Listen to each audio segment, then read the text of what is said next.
एक प्यासी कौआ एक गर्म दिन में प्यासा हो जाता है और उसे पानी की तलाश होती है। कौआ ने एक विचार किया और उसने पिचर में कुछ कंकड़ डालना शुरू किया ताकि पानी ऊपर आ सके। कंकड़ डालने के कारण पानी का स्तर बढ़ गया और कौआ ने अंततः पानी पीने का आनंद लिया। कौआ अब संतुष्ट हो चुका था और खुशी से पेड़ की शाखा पर उड़ गया, यह जानते हुए कि बुद्धिमानी से प्यास बुझाई जा सकती है। उसने सबक सीखा कि अपने बुद्धिमत्ता का इस्तेमाल करके किसी भी समस्या का समाधान किया जा सकता है। कौआ खुशी से चिल्लाने लगा, अन्य पक्षियों को अपनी सफलता की कहानी सुनाने के लिए आमंत्रित किया। पक्षी कौआ की कहानी को ध्यान से सुन रहे थे और यह जानकर खुश थे कि बुद्धिमानी से काम करने पर कैसे सफलता मिल सकती है। कौआ अपने अनुभव को बताते हुए खुशी से इशारे कर रहा था और सभी पक्षी उसकी कहानी सुनकर मंत्रमुग्ध हो गए। रात का समय आ गया और सभी पक्षी मिलकर उस सुखद अनुभव को याद कर रहे थे जो उन्होंने साथ में साझा किया था।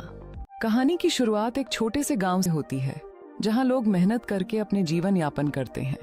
गांव के बच्चे एक साथ मिलकर खेलने का स्थान बनाते हैं जहां उनकी मेहनत और सहयोग से खुशी का माहौल बनता है।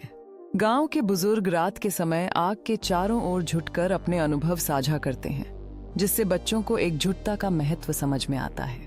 एक तूफान के बाद गांव वाले एक परिवार की मदद के लिए इकट्ठा होते हैं और वे मिलकर उनके घर को फिर से बनाते हैं, जो एकजुटता का असली उदाहरण है। गांव में एक त्योहार मनाया जाता है जहां सभी मिलकर नाचते और खुशियां बांटते हैं। यह एकजुटता और सामंजस्य की भावना को दर्शाता है। गांव वाले एक पार्क में मिलकर पौधे लगाते हैं, जो भविष्य की समृद्धि की प्रतीक है और उनके सामूहिक कार्य का परिणाम दिखाता है।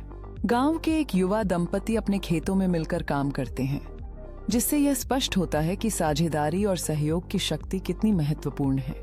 कृपया मुझे बच्चों की नैतिक कहानियां दें।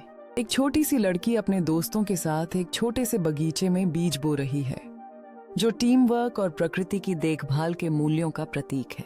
एक दयालु लड़का बारिश से एक स्ट्रे कुत्ते को बचा रहा है, जो साहस और सहानुभूति प्रदर्शित कर रहा है जब वह उसे आश्रय में ले जाता है। एक छोटी लड़की अपने सहपाठी के साथ लंच बांट रही है, जिसने खाना लाना भूल गया, जो स्कूल के मैदान में दयालुता और समझ का प्रदर्शन करती है। एक लड़का किसी सहपाठी के लिए खड़ा है जो बदमाशी का शिकार हो रहा है, जो अपने साथियों के सामने साहस और एकता दिखा रहा है। एक लड़की रसोई में अपनी दादी के साथ कुकीज बना रही है, कहानियां और हंसी बांटते हुए परिवार की परंपराओं के बंधन को उजागर करती है। एक बच्चा सामुदायिक दीवार पर एक रंगीन भित्ति चित्र बना रहा है, अपनी रचनात्मकता व्यक्त करते हुए और दूसरों को कला में भाग लेने के लिए प्रेरित करता है।